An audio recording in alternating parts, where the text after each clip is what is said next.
যে ফুলকো ফুলকো লুচি আর সাদা আলুর চচ্চড়ি।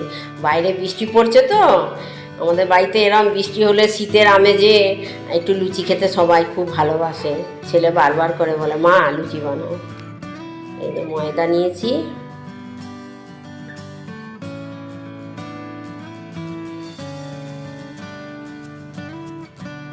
এর মধ্যে দিয়ে দিলাম ছোট্ট টেবিল চামচে 1 চামচে চিনি, নুন স্বাদ মতো,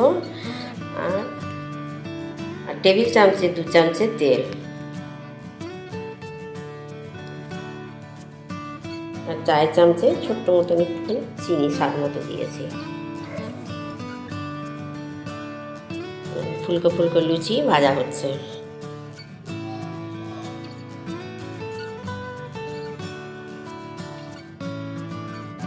বাড়ির মেয়ে ছেলেদের এই যত খাটনি, লুচি করো, পরোটা করো, এটা বানাও, প্রতিদিন একটা একটা করে টিফিন।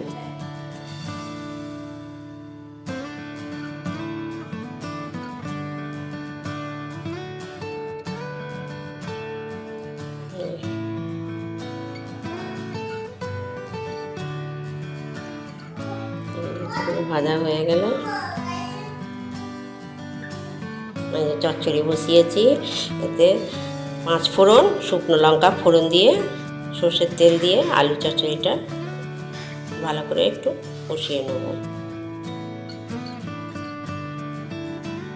আলুটা কষিয়ে একটু বেশ মজে যাবে, তারপর টমেটো দেবো।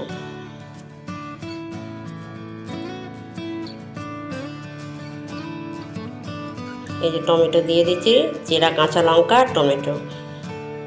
টমেটোটা যতক্ষণ না কাঁচা গন্ধটা যাবে ততক্ষণ অবধি টমেটোটা একটু ভালো করে কষিয়ে নেব। চচ্চড়ি বেশ একটু ভেজে ভেজে করলে খেতে ভালো লাগে।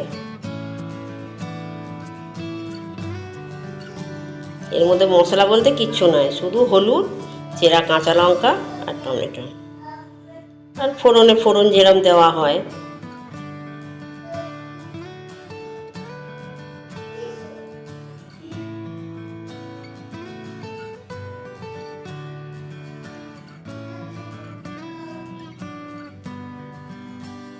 এই যে লুচি, ফুলকো ফুলকো লুচি আলু চচ্চড়ি রেডি। ঠান্ডার মধ্যে আপনারা সবাই খাবেন বানিয়ে, আমাদের বাড়িতে সবাই খায়।